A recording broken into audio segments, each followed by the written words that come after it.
अस्सलाम वालेकुम नाज़रीन, you watching tonight with Mona आलम।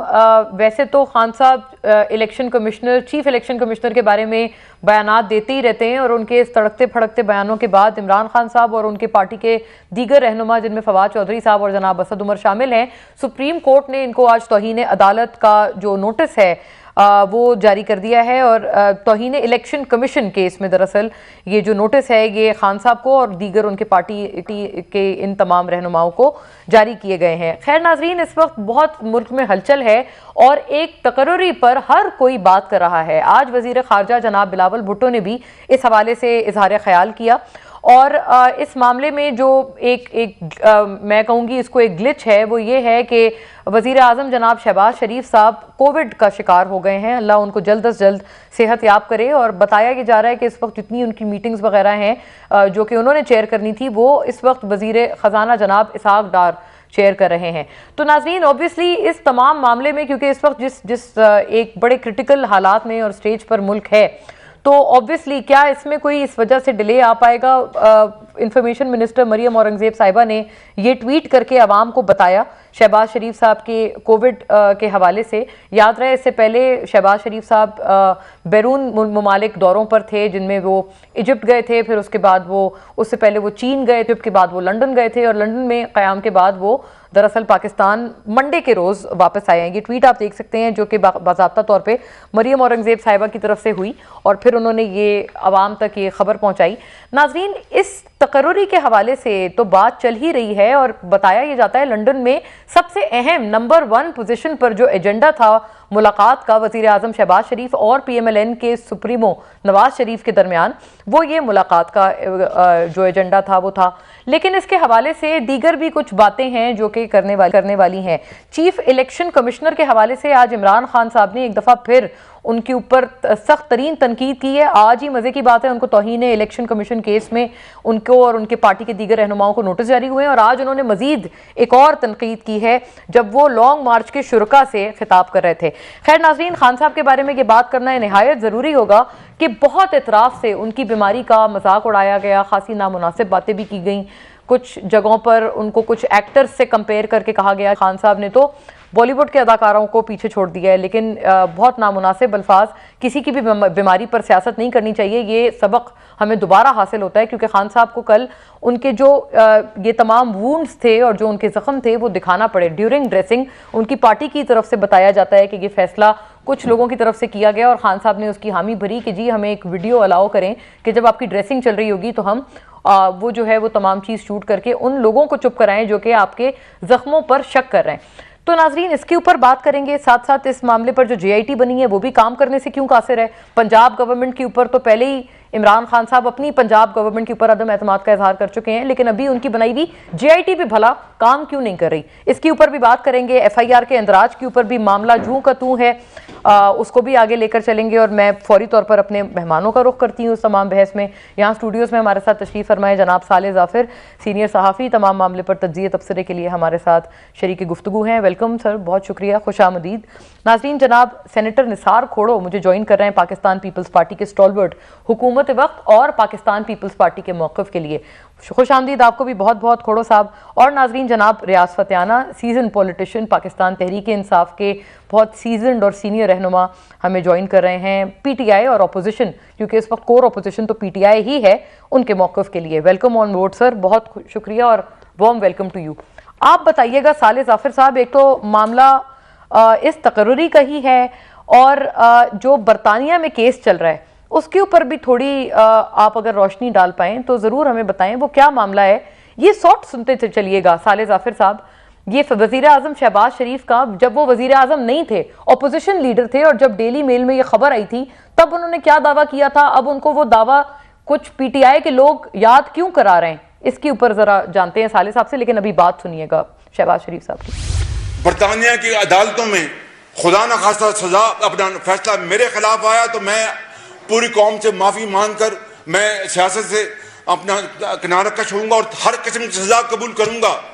जी साले साहब, क्या बरतानिया में कोई मामला पेचीदा हो गया वजीर आजम के लिए? गुजारिश ये है जी कि ये फ़र्क आपको रखना चाहिए कि अदालत ने कोई फ़ैसला नहीं दिया, अदालत ने कोई जुर्माना नहीं किया। जुर्माने से मुराद कोई जुर्म की बुनियाद पर उनको कोई फ़ाइन नहीं हुआ, उनके वकील ने मुकदमे को 2-3 या 3 से ज़्यादा मौके पर हाज़िर होने में कोताही की, जिसकी वजह से वहाँ पर ये बड़ी सख्ती की जाती है, क्योंकि वकला दोनों तरफ से जो पेश होते हैं उन्होंने फ़ीसें ली होती हैं और उसके अलावा अदालत का भी वक्त उसमें सर्फ होता है। तो अदालत ने ये उनको जो जिसे ये लोग कह रहे हैं कि उनको जुर्माना किया है, ये दरअसल उनसे कहा गया है कि आपने जो वक्त अदालत का लिया है, जो हमारा वक्त ज़ाया हुआ है, हम उसके लिए आपको ये पेनल्टी डाल रहे हैं।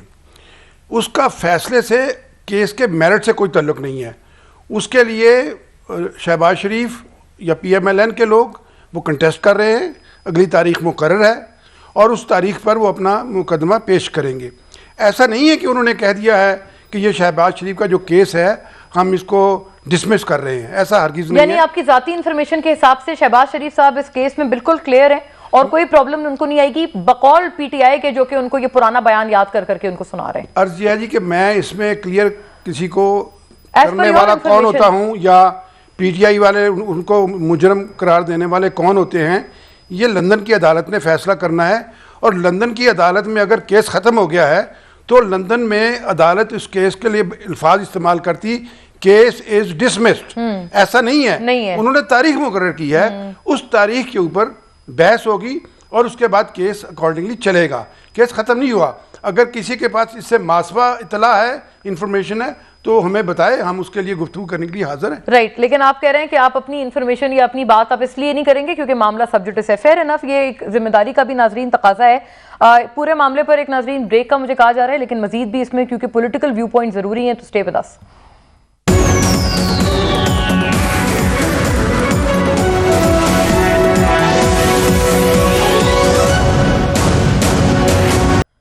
वेलकम बैक नाजरीन। बात को अभी साले जाफिर साहब ब्रेक से कबल एक बात कर रहे थे, निसार खोड़ो साहब, मैं ये मामला आपकी तरफ लाना चाहती हूँ। एक तो चले वो तो डेली मेल वाला तस्करा, उसके ऊपर वो बात सही है कि वो सब जुडिस है मामला, लेकिन ये बताइएगा ये खान साहब के जख्मों के ऊपर जो सियासत की गई और अभी भी उनकी बनाई हुई जो उनके इंतज़ाम ज़ेर इंतज़ाम पंजाब की JIT है वो काम नहीं कर रही। और वो तो पहले ही कह चुके हैं खान साहब कि दरअसल तो सूबा पंजाब और वहाँ की पुलिस वगैरह इंतज़ामिया बिल्कुल किसी और के इशारों पे नाच रहे हैं। इमरान खान साहब जब खुद थे तो वो भी तो इशारों पे नाच रहे थे, तो अब क्यों उनको बुरा लग रहा है? वो तो अब मानते हैं सर गलती हो गई थी उस टाइम पे, अब वो गलती सुधार रहे हैं, अपनी सही कर रहे हैं। उन्होंने गलती एक और की थी, मुशर्रफ के रेफरेंडम में उसका चीफ कैंपेनर बन के।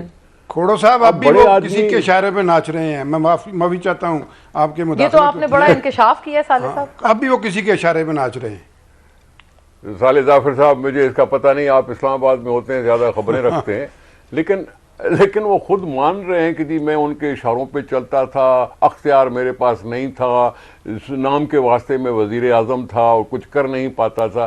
तो अब उनको बुरा क्यों लग रहा है? बाक तरह से ले, पंजाब की हुकूमत उनकी अपनी है, अपनी उनकी है या नहीं है, लेकिन PMLQ की है। अपनी है बिल्कुल। नहीं, अपनी नहीं है। अच्छा, PMLQ जी की जी, है। बैक तो किया ना, उनके सारे MNAs ने वोट दिया सर परवेज इलाही साहब को। PMLQ के बंदे को उन्होंने वजीर आला बनाया है, जबकि उनके पास अपने पास भी इतनी सारी तादाद थी कि जो किसी अपने को भी बंदे को लगा सकते थे। ये और बात है कि अलीम खान और जहांगीर तरीन साहब दूर थे, ये थे वो थे जो थे, लेकिन PMLQ के पास है वज़रात आला। PMLQ के लिए कहा जाता है कि जब मौलाना फजलुर रहमान साहब ने पहला आज़ादी मार्च किया था तो उन्हीं के गारंटी पे आज़ादी मार्च को ख़त्म करके चले गए थे।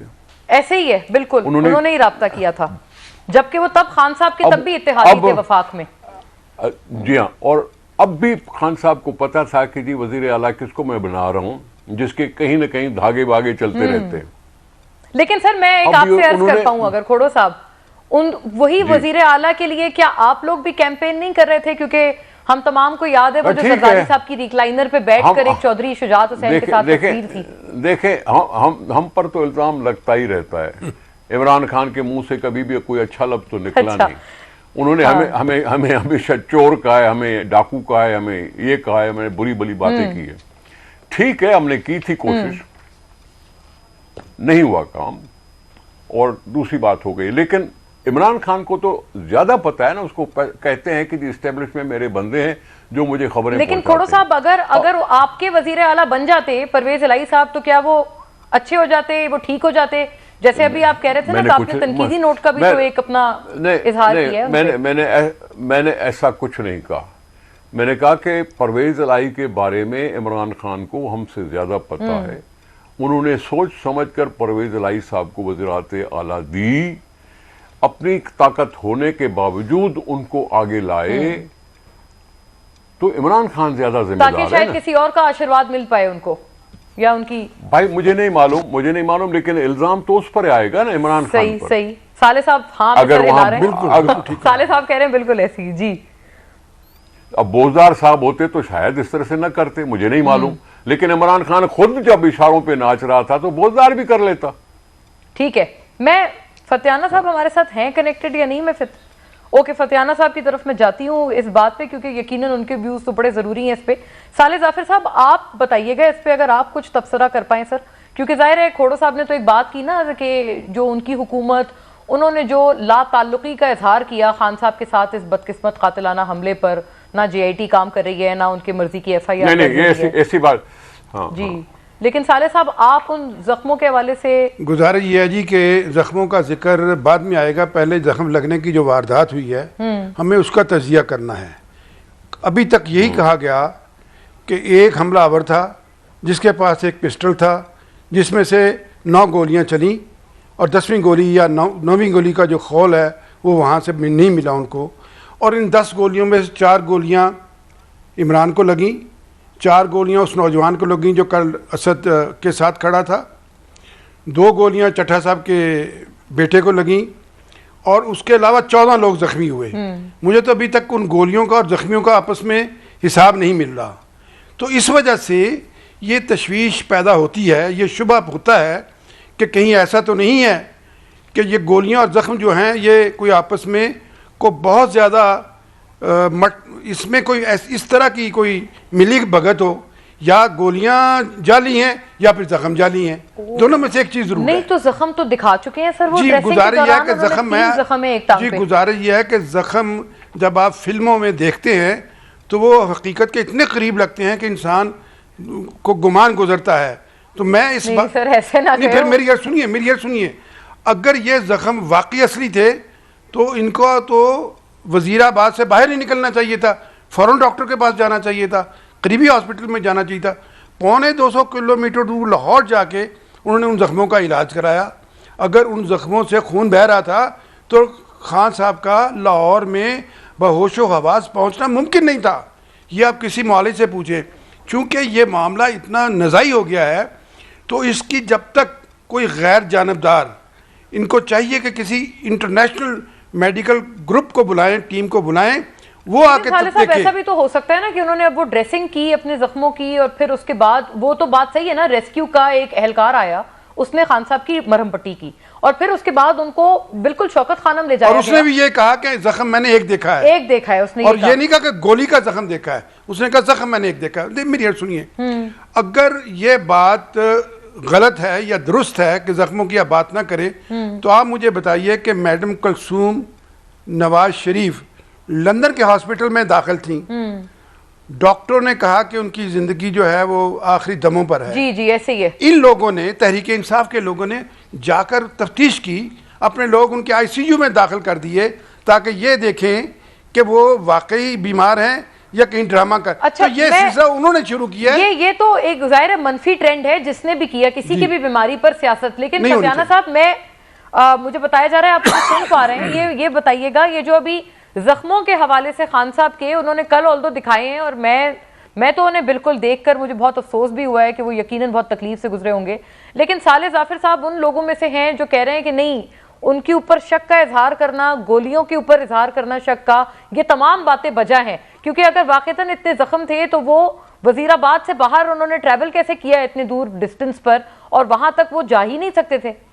जी मैं बताना चाहूँगा, जुमेरात को ये वाकया हुआ है, नेक्स्ट डे फ्राइडे को उन्होंने मीटिंग कॉल की है, मैं भी उसमें गया हूँ शौकत खानम हॉस्पिटल में, और जब उनको लाया गया है तो वो व्हील चेयर पर थे, उनकी एक राइट लेग पे प्लास्टर लगा हुआ था, और उसके बाद सामने स्क्रीन पर डॉक्टर्स की टीम ने हमें ब्रीफ किया और वो हम सब ने देखा। वो ऑपरेशन से पहले जो उनकी टांग की हालत थी वो सारी उनको दिखाई गई।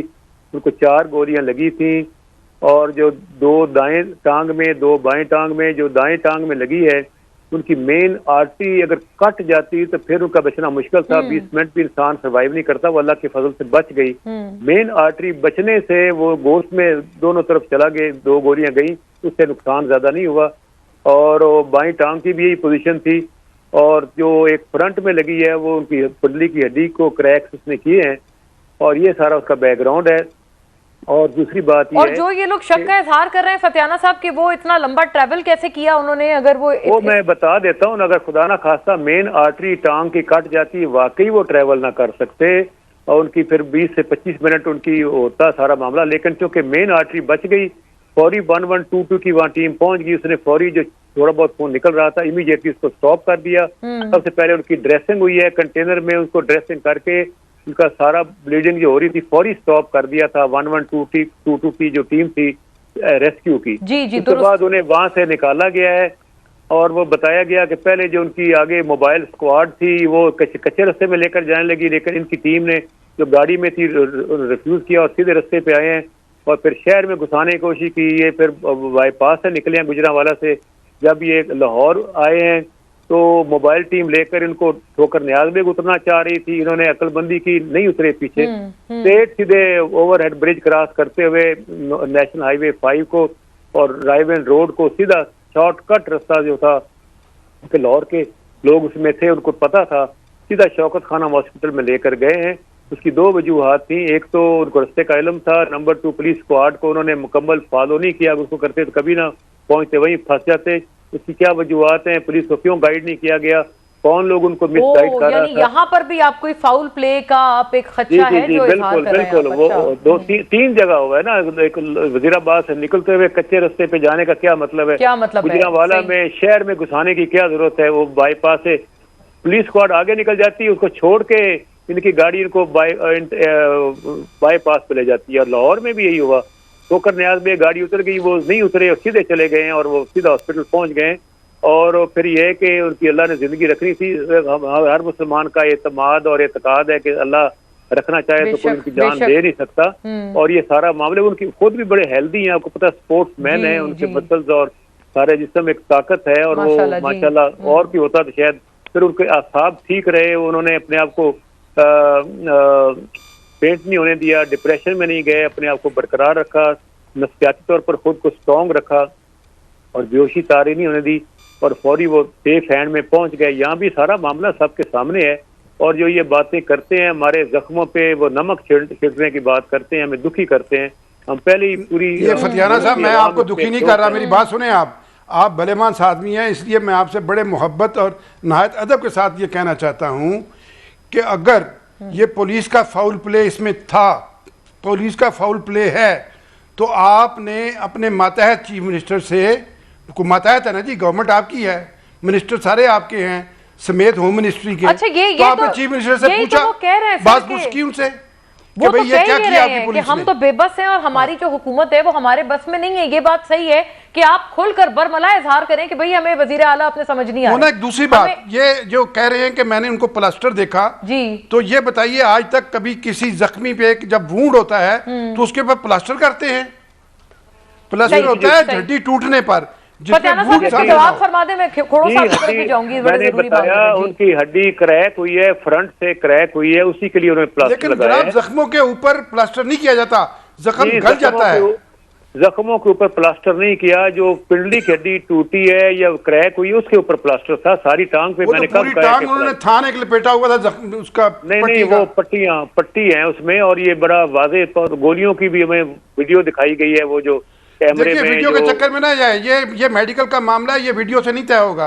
ये किसी इंटरनेशनल मेडिकल ये टीम बात सही है वही कि चेक इस पे करेगी। कोई बैनुल-अक़वामी तर्ज की तहकीकात होनी जी चाहिए, हाँ। इसमें कोई शक नहीं, क्योंकि हम कमाल है, कमाल है, अल्लाह माफी दे। इतना मैं समझता हूँ कि इमरान खान को झूठ बोलने की क्या जरूरत थी। नहीं नहीं बिल्कुल नहीं, बिल्कुल नहीं, आपको झूठ बोलने की जरूरत नहीं बिल्कुल है, नहीं, हाँ। आदतन इस तरह की बातें करते हैं। नहीं नहीं साले साहब, बात ये है कि किसी की जान का सवाल है। साले भाई आप ज्यादती कर रहे हैं, ऐसी बात नहीं है। हाँ आप साले मेरे साहब, प्यारे- जान का किसी की मेरी- सवाल है, हमें बहुत हसासियत से काम लेना चाहिए। आप कुलसूम नहीं नवाज बड़ी के बारे में- हसासियत से बात कर रहे हैं, क्योंकि ये मामला अब सियासी है, इससे पूरी कौम नहीं, तकसीम हो रही है। मुझे पूरी कौम मुझे तकसीम हो ब्रेक रही का है। कहा जा रहा है, यकीनन बहुत जरूरी बात है। मुझे तमाम हजरात से इजाजत के साथ निसार खोड़ो साहब भी इसमें अपनी बात शामिल करें आफ्टर अ ब्रेक। नाज़रीन,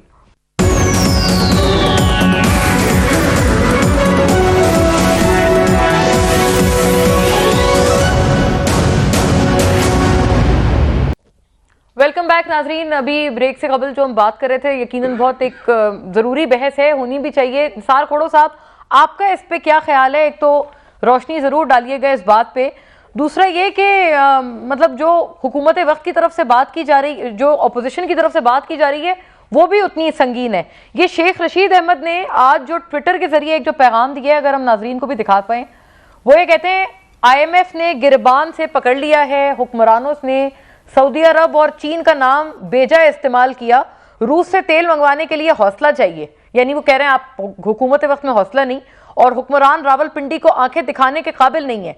मसला पिंडी का है, पिंडी वाले 30 नवंबर तक हल कर लेंगे। देखिए बात सुने, शेख रशीद पर मैं क्या तबसरा करूं। वो क्या शेर बबर शेर है, उसका पता नहीं, अंडे दे बच्चे दे, मैं उसका कुछ नहीं कह सकता। जी जी जी बड़ी दिलचस्प मिसाल है, अब इसकी गहराई में नहीं जाते। जी जी आप फरमाएं प्लीज। रही बात यह कि ये जो हादसा हुआ, ये जो कुछ हुआ, हमने उसकी मजम्मत की। हम नहीं चाहते किसी डेमोक्रेसी में ऐसी बातें हों। हमें पता नहीं कितना नुकसान उठाना पड़ा बेनजीर भुट्टो, बिलाशुबा। तहरीक इंसाफ और पीपुल्स पार्टी का पता नहीं कितना झगड़ा चल रहा है, क्योंकि हमें गालियां ही गालियां मिलती हैं। ठीक है, इसके बावजूद हमने मजम्मत की। कभी इमरान खान से पूछा कि बेनजीर भुट्टो साहबा की तज़ियत करने क्यों नहीं गए? पूछा कभी? एजुकेटेड है, डेमोक्रेट है, पॉलिटिकल पार्टी की लीडर थी वो,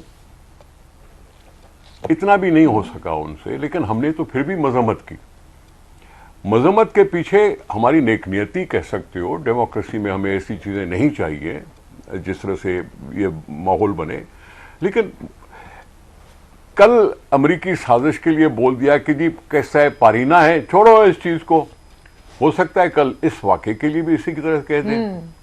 मुझे नहीं मालूम, क्योंकि खान साहब के मुंह में जो आता है वो बोल देते हैं, फिर उसके बाद सोचते हैं कि क्या हुआ। ये पहले तो इसकी जांच पड़ताल जरूर होनी चाहिए। वजीर आजम ने कहा फुल कोर्ट का बेंच बनाओ और इसकी जांच पड़ताल करो। वजीर आजम ने तो किसी की रुकावट नहीं डाली।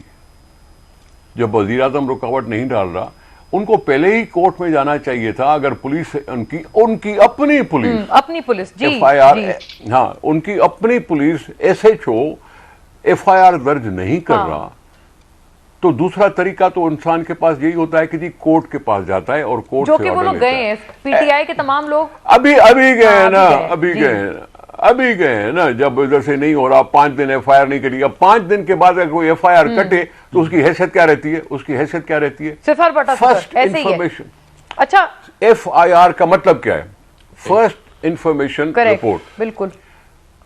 तो फिर तो उसका भी और भी क्रेडिबिलिटी एक खत्म और हो बात जाती है। पे ये बात अपनी आप शामिल कर दें सेनेटर साहब के, अभी जो साले जाफिर साहब ने एक तजवीज दी ना कि बैनुल-अक़वामी तर्ज की तहकीकात होनी चाहिए, ये बात दुरुस्त है कि इस वक्त खान साहब ने तमाम तहकीकाती इदारों पर शक व शुबात का इजहार किया हुआ है। वो तो कह रहे हैं यही लोग थे जो कि अभी फतियाना साहब ने भी बोला है कि 2 दफा उनकी गाड़ी को इधर उधर करने की कोशिश की, कच्चे रास्ते पे ले जाया गया, वगैरह वगैरह, बहुत सारी बातें।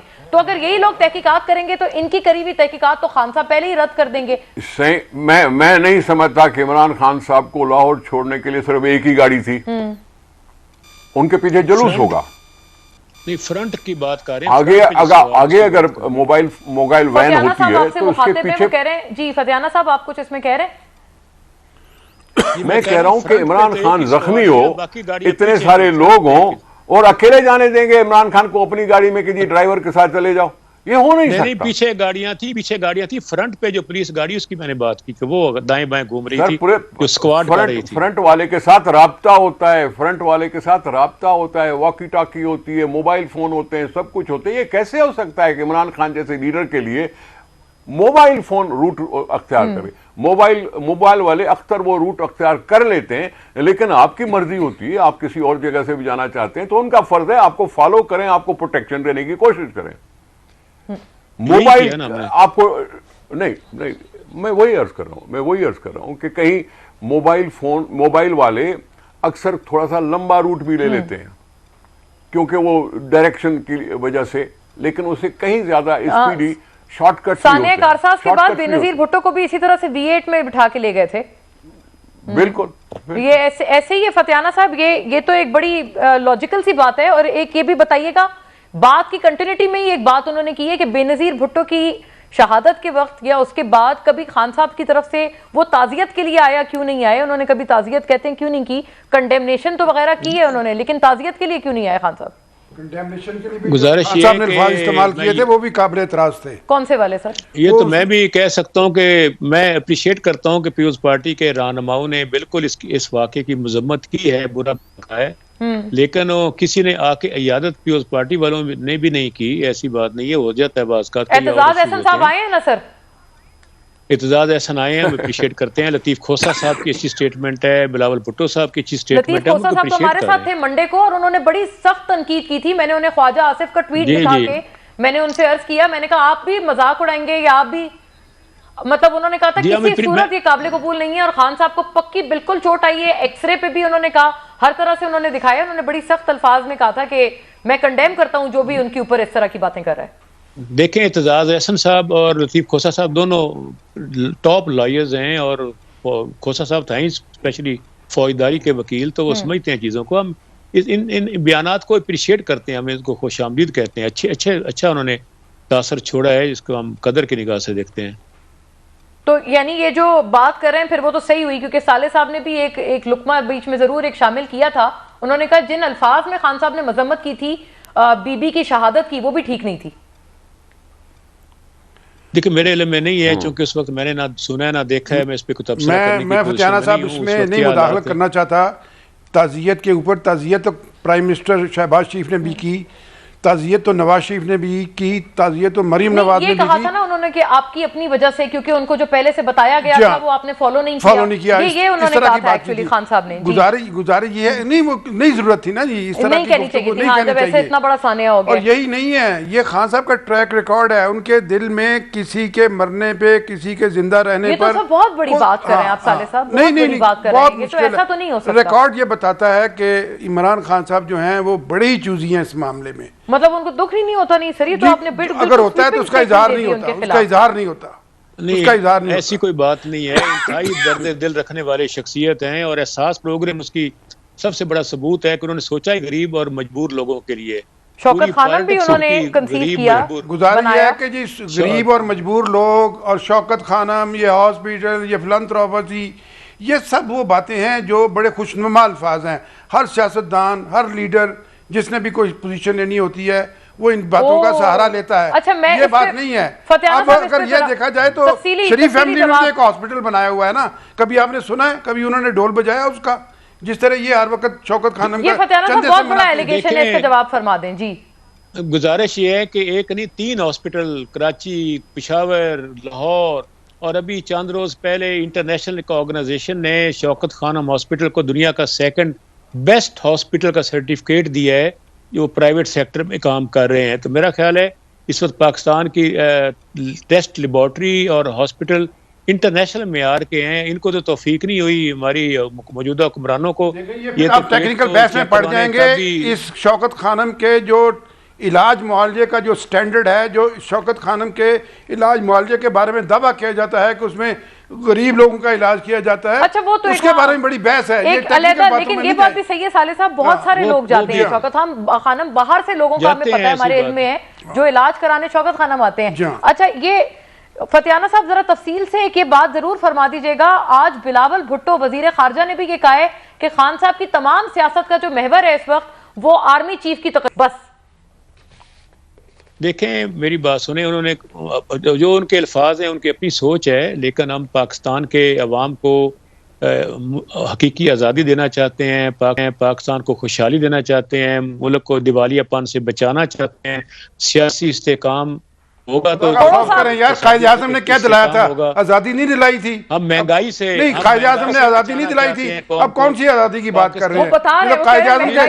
कायदे आज़म की बेहरमती है कि आप आज़ादी जो है ना वो दोबारा दिलाने पे चले साले साहब, जो मौलाना साहब मार्च लाए थे उन्होंने, उसका नाम भी आज़ादी मार्च था। बड़े शौक से वो गुजारी है कि आज़ादी मार्च का और हकीकी आज़ादी दिलाने का बड़ा फर्क है। वो आज़ादी मार्च जो है वो हुक्मरानों से आज़ादी, वो भी तो यही कह रहे हैं। नहीं, ये हकीकी आज़ादी मुल्क की बात कर रहे हैं। ये तो आपने बहुत बड़ा बयान दे दिया है। ऐसी बात नहीं है, कायदे आज़म की वफात के बाद हम दोबारा गुलाम हो गए हैं और अभी तक गुलाम चले आ रहे हैं। लेकिन ये बड़ा इंकशाफ है, वैसे ये बड़ा इंकशाफ है कि हम दोबारा गुलाम हो गए। और आइन की बालादस्ती हो, ये तो बड़ा इंकशाफ है। इज्जत और एहतराम दिया जाए। और बाबा, पाकिस्तान ने एटमी धमाके किए हैं, आप कहते हैं कि पाकिस्तान गुलाम है। एक सेकंड के लिए जनाब, हकीकी आज़ादी की बात अगर कर रहे हैं ना, तो वो पाकिस्तान को 1970 की दहाई में मिल गई थी, जब यहां मूवमेंट चली थी कि 1 मैन 1 वोट होना चाहिए। एक एक आदमी जिसके पास शनाख्ती कार्ड हो, 18 साल की उम्र का, उसका फैसला। ये है हकीकी आज़ादी।